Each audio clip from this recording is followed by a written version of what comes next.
La sintetización es fundamental de cara a la porosidad.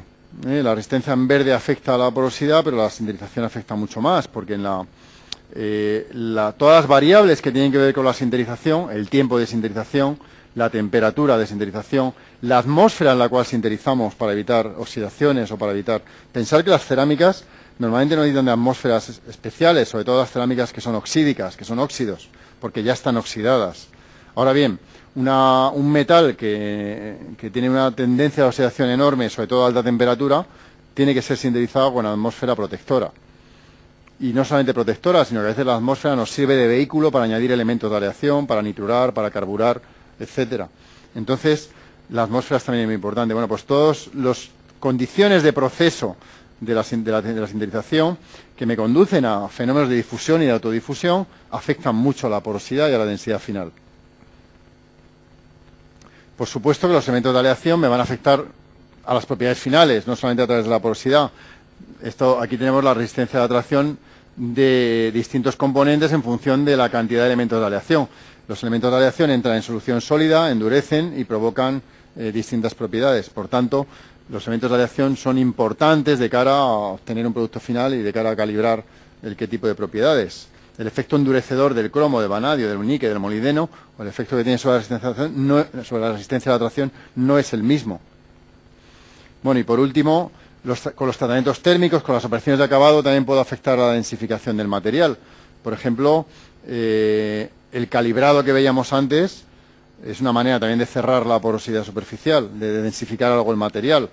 Hay tratamientos superficiales como el granallado, el shot pinning, que me permiten cerrar la porosidad superficial, que eso mejora mucho las propiedades de fatiga, por ejemplo. Y, por supuesto, los tratamientos térmicos pueden llevar consigo variaciones dimensionales, cambios microestructurales que afectan mucho a las propiedades mecánicas. Por tanto, estamos viendo que esas propiedades finales del material sintetizado están muy centradas sobre la porosidad, que a su vez viene muy afectada por esas variables que veíamos antes, que son las variables de procesado, resistencia en verde, fruto de la presión de compactación, y variables de procesado en la sintetización, tratamientos térmicos y, por supuesto, composición química. Todo eso me lleva a una determinada densidad a la hora de procesar el material y, por tanto, a unas propiedades finales. Bueno, hemos visto, ya vamos a ir resumiendo, estamos llegando un poco al final de la clase, vamos a ir resumiendo ventajas que tiene la polimetalurgia. Claro, esto es un cajón desastre, que hemos puesto todas las ventajas de cada uno de los tres tipos de nicho, ¿no? De bueno, bonito, barato que veíamos antes, ¿no? La polimetalurgia, en muchas ocasiones, sobre todo cuando es barata, ahorra mucho material, ahorra mucha energía y ahorra mucho tiempo porque evita operaciones. Luego veremos algún ejemplo. O sea, si yo reduzco las etapas de fabricación de un componente de 18 a 5, simplemente el ahorro de etapas de procesado ahorra coste final. Entonces, la polimetalurgia en su vertiente barata ahorra material, ahorra energía y ahorra tiempo. Eso lo veremos con mucho más detalle más adelante en la asignatura. Por supuesto, permite fabricar formas muy complejas y con una gran reproducibilidad. Permite fabricar una gran variedad de materiales, como hemos visto. Y luego, en algunos casos, como en el caso de los carburos cementados, las cerámicas avanzadas, materiales compuestos de matriz metálica o matriz cerámica, o recubrimientos, algunos tipos de recubrimiento. La única manera de poder fabricar este tipo de componentes o materiales es por vía polimetalúrgica. ¿Por qué ahorramos? Aquí tenemos un ejemplo comparado en la polimetalurgia pues, con el moldeo, con la extrusión, con la forja o con los procesos de mecanizado. Este es un estudio hecho considerando cuánta energía tengo que gastar para fabricar 1 kilo o 1 tonelada de material y cuánto material desperdicio cuando fabrico mediante cualquiera de las tecnologías. Tanto en el moldeo menos, pero sobre todo en la extrusión, en la forja y por supuesto en el mecanizado, yo tengo unas pérdidas de material enormes. En polimetalurgia, en algunos casos el 100% de materia prima se convierte en 100% de pieza acabada. Es decir, 1 kilo de polvo es 1 kilo de pieza prácticamente. Mecanizamos algo a veces, o a veces tenemos procesos más complejos donde hay que mecanizar más, pero la media en un proceso polimetalúrgico, en un proceso de sintetización, es que se utiliza alrededor de un 95% de la materia prima. En el tiempo en que vivimos, donde andamos, el tema del reciclado es tan importante, pues esto es muy importante, ¿no? De que materia prima utilizada es pieza acabada, no pérdidas de material. En el moldeo, la media es un 90%, Ese 10% normalmente se recicla con bastante facilidad en cualquier caso, pero bueno, es un 90%. Y por supuesto la extrusión en la forja ya baja del 85 al 80%. Y cuando mecanizamos, cuando tenemos un proceso basado en el mecanizado, pues podemos llegar a perder hasta un 50% de materia prima, que se va a la chatarra. Si miramos el coste energético que supone fabricar por moldeo, por sinterización, por extrusión o por forja o por mecanizado, lo más caro energéticamente hablando es el mecanizado. O sea que se junta primero la mayor pérdida posible con la mayor consumo energético para fabricar una pieza, y aquí también a su vez el consumo energético es el menor en la sinterización, incluyendo la etapa de fabricación del polvo. Aquí está considerado el ciclo total de la fabricación de la pieza.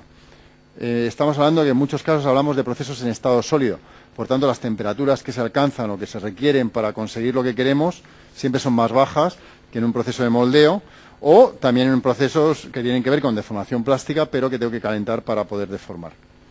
Entonces, tanto desde el punto de vista energético como desde el vista de utilización de materias primas, es un proceso, entre comillas, medioambientalmente amigable, la polimetalurgia. En esta gráfica, donde queremos ver un poco el lugar que ocupa en función de otras técnicas de procesado, aquí tenemos posibilidad de fabricar piezas en cuanto a diámetro, y aquí tenemos en cuanto a altura, es decir, aquí estamos metiendo el concepto de tamaño dentro de la pieza. Entonces hay zonas que son típicas de las piezas forjadas, que es esta de aquí. Tenemos zonas que son típicas de la polimetalurgia, que son esta de aquí, y hay zonas donde compiten ambas tecnologías. Entonces siempre hay zonas de competencia entre distintas tecnologías, simplemente por el tamaño de la pieza. No solamente hay que considerar propiedades, sino a veces la forma y el tamaño de la pieza. A lo largo de la asignatura entraremos mucho más en debate de este tipo de gráficos, donde podamos ver qué limitaciones tiene la polimetalurgia por dimensiones, que también las tiene. Por ejemplo, en prensado uniaxial yo no puedo tener piezas muy esbeltas, porque como aplico la presión en una dirección, no es lo mismo la presión que aplico cerca de los punzones que aplican esa presión como en zonas más alejadas. Por tanto, la relación altura-diámetro de los materiales, pues hay que tenerla en cuenta. Es decir, las condiciones de forma de la pieza también limitan muchas veces la tecnología. Pero aún así hay zonas donde compiten tecnologías alternativas a un tamaño determinado. Los costes, como os decía antes, tienen mucho que ver con las etapas de fabricación. Entonces, cualquier etapa alternativa, cualquier proceso de fabricación de piezas alternativa a la polimetalurgia, normalmente tiene más etapas de fabricación. En este caso está muy sencillo, en el caso en un engranaje de bomba de aceite, ese que hablábamos al principio. Si lo fabrico por polimetalurgia, pues tengo una etapa de prensado. Bueno, primero tendría el polvo, o sea, la materia prima de partida, en ambos casos hay una materia prima de partida. En el caso de la forja es un lingote, en el caso de la polimetalurgia es polvo. Pero en cualquier caso hay una etapa de compactación, una etapa de sintetización, una etapa de mecanizado y luego una etapa de tratamiento térmico. En forja, como mínimo, tengo las mismas, pero normalmente son muchas más. Tengo una etapa de mecanizado de dientes, un brochado y tratamientos térmicos. Eso hace que normalmente sobre un índice de coste de 100, sobre todo por culpa de este mecanizado, que en el engranaje por polimetalurgia es mínimo, podemos llegar a tener un 50% de costes frente a la pieza convencional. Sumando los tres conceptos: menos pérdida de materia prima, menos gasto energético a la hora de fabricar y menos etapas de fabricación. Y sobre todo el mecanizado, si nos quitamos un mecanizado profundo, que es el caso de un diente, de un engranaje, que tenemos que mecanizar muchísimo, donde perdemos un 40% de material, pues ahí el coste, el índice de coste 50 sobre 100 es realmente una realidad. Aquí tenemos un par de ejemplos de índices de costes de una pieza forjada en frío comparada con la sinterizada y una pieza extruida comparada con la sinterizada. La reducción de costes tiene mucho que ver también